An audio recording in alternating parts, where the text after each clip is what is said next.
तुलेश्वर भैया जिंदाबाद, तुलेश्वर भैया जिंदाबाद, जिंदाबाद जिंदाबाद, कुलदीप भैया जिंदाबाद, जिंदाबाद जिंदाबाद, कुलदीप भैया जिंदाबाद, जिंदाबाद जिंदाबाद। मरकाम दादा ना सेवा सेवा, मरकाम दादा ना। सेवा सेवा। आज के एक दिवसीय धरना प्रदर्शन कार्यक्रम में आज के मुख्य अतिथि बड़े भैया कुलदीप सिंह मरकाम जी हमारे बीच में आज के जो कार्यक्रम हवे उनमें प्रदेश उपाध्यक्ष दीदी मराबी जी, साथ में जम्मू मंचस्थ पदाधिकारीगण एवं आए हुए मातृशक्ति पितृशक्ति आप सभी को मेरे ओर से सादा सेवा जोहार। जैसा कि आप लोगों को पहले भी वक्ताओं ने बताया होगा कि ये जो धरना प्रदर्शन चल रहा है किस कारण से चल रहा है। आप लोगों ने देख रहा होगा, अभी देखते होंगे कि तो दिनों दिन महंगाई बढ़ते जा रहा है, चाहे खाद का हो, पेट्रोल का हो, राशन का हो, चाहे आपका गैस का हो, सभी का दिनों दिन महंगाई बढ़ते जा रहा है, जिससे सभी सामान का महंगाई बढ़ रहा है। पेट्रोल डीजल का बढ़ेगा तो ट्रांसपोर्ट बढ़ेगा, और ट्रांसपोर्ट बढ़ेगा तो सभी सामान का कीमत बढ़ेगा कि नहीं। तो इसी का विरोध हमारे जो प्रदेश कमेटी है उसने निर्णय लिया कि एक दिवसीय धरना प्रदर्शन करके ज्ञापन देना है। आप सभी को मैं कहना चाहूंगा कि हम लोग को एकजुट होने की जरूरत है। आप लोगों ने अभी ये भी सुना होगा कि हमारा प्रदेश सरकार, हमारे जो प्रदेश सरकार है विष्णु देवसाय जी, उसने 10 स्कूलों में प्रार्थना करवाने का निर्देश भी दिया है। पता है भैया आप लोगों को, अब 10 प्रार्थना होगा, पहले 2 होता था, अब 10 प्रार्थना होगा। सुबह होगा 6 प्रार्थना और शाम को होगा 4 प्रार्थना। अब बताइए जब इतना प्रार्थना होगा तो पढ़ाई कैसे होगा। ये हमारे मूल निवासी समाज को बर्बाद करने के लिए तुला हुआ है। ये आदिवासी होकर भी आदिवासी विरोधी मुख्यमंत्री है। आप लोगों ने देखा होगा कि इसका काम कैसे चल रहा है।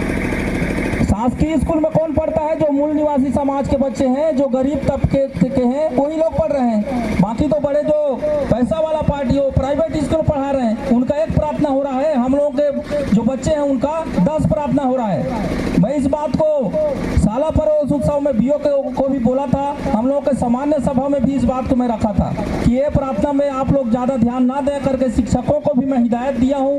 ये प्रार्थना कोई बहुत बड़ी चीज नहीं है, शिक्षा पे ध्यान दो। अभी बहुत सारा और देखने को मिलेगा। बहुत दिनों से आप लोग ये भी देख रहे होंगे, कभी थाली बजवाता है, कभी ताली बजवाता है। क्या ताली बजवाने से बीमारी हटेगा क्या? नहीं।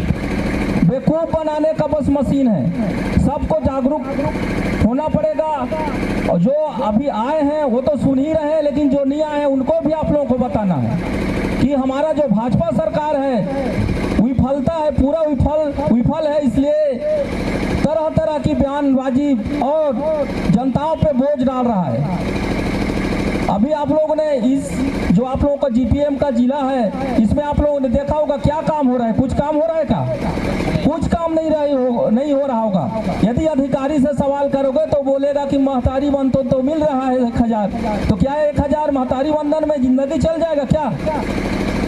तो सभी साथियों को बताना है, सभी मातृशक्ति पितृशक्ति और जितने भी सगा संबंधी हमारे पार्टी में जुड़े हुए सदस्य हैं, सभी को बताना है कि जो जन विरोधी भाजपा सरकार है उसको आने वाले दिन में छत्तीसगढ़ से उखाड़ कर भी फेंकना है। इसके लिए सब समझ कस लीजिए अभी से। यहाँ ये कौन सा विधानसभा आता है? मरवाही आता है क्या?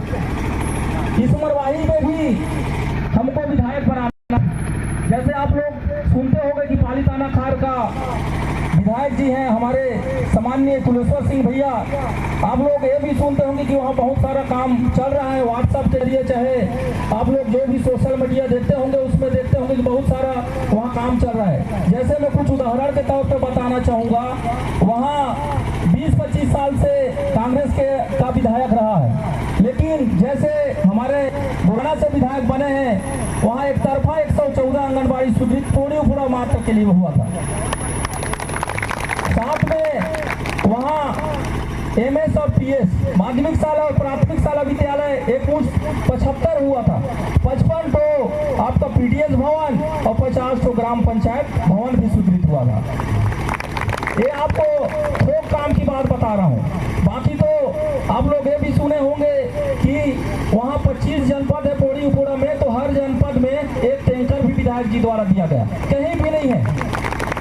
मैं बीच में एक मित्र के जो साला था उसका शादी हो रहा था बलरामपुर में, वहाँ भी गया था, तो मेरे को बताए भी कि इधरी जो महतारी वंदन का जो पैसा देने वाली मंत्री है, क्या चीज बोलते हैं, क्या रजवाड़े है, लक्ष्मी रजवाड़े। अपने को जैसे लगा उसके जो क्षेत्र है जाने से 1.5 घंटा का रास्ता था, 3.5 घंटा लगा। इतना बड़ा बड़ा गड्ढा, जब उसका जो गेट में मान लो कि 3 फीट 2 फीट का गड्ढा है, तो बाकी जगह का क्या स्थिति होगा। मैं इसलिए बताना चाहूँगा कि आप लोग भी पूरा कमर कस लीजिए और आने वाले समय में यहाँ से भी हमारे गोरवाना गणतंत्र पार्टी से जो भी समर्पित प्रत्याशी रहेंगे उनको विधानसभा तक भेजना है, जिससे गांव गली का विकास होगा। और जो कांग्रेस भाजपा है, आप लोग पहले भी जानते हैं कि कांग्रेस भाजपा भाई भाई हैं, समय आने पे दोनों एक हो जाते हैं। बस इधर लोगों को बेवकूफ बनाने के लिए बोलते हैं कि नहीं कांग्रेस और भाजपा एकदम विपक्ष है, लेकिन ऐसा कोई चीज नहीं है, विपक्ष है। अभी आप लोग यहाँ बीजेपी के विधायक होंगे, बीजेपी के है ना भैया, अच्छा नहीं, कुछ बीजेपी कुछ कांग्रेस के हैं, लेकिन क्षेत्र में कुछ नहीं हो रहा है, वो मेरे को पता है। क्या है, अपना कोरबा जिला औद्योगिक बहुल जिला है, वहाँ जितना काम होते हुए भी हम देखते हैं कई प्रकार की, जैसे लाइट का समस्या है।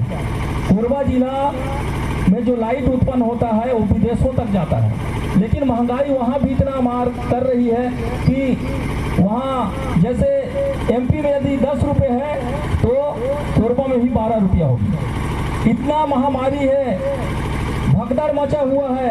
इन लोग पैसा जो यहाँ बजट है उसको लूटने का काम कर रहे हैं और यहाँ के बजट को पूरा केंद्र में भेजने के काम कर रहे हैं। जब देखोगे वहाँ से जैसे हमारे गृह मंत्री हैं अमित शाह जी, वो आते हैं, क्या करने आते हैं बार बार।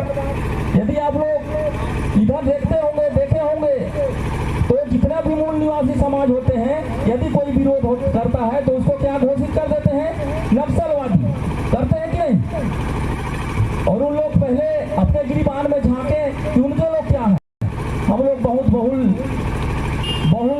जनजाति मूल निवासी समाज के लोग यहाँ निवास करते हैं। निश्चित तौर पे हम लोग यदि एकजुटता दिखाएंगे तो 2028 में यहाँ छत्तीसगढ़ में सरकार बनाएंगे।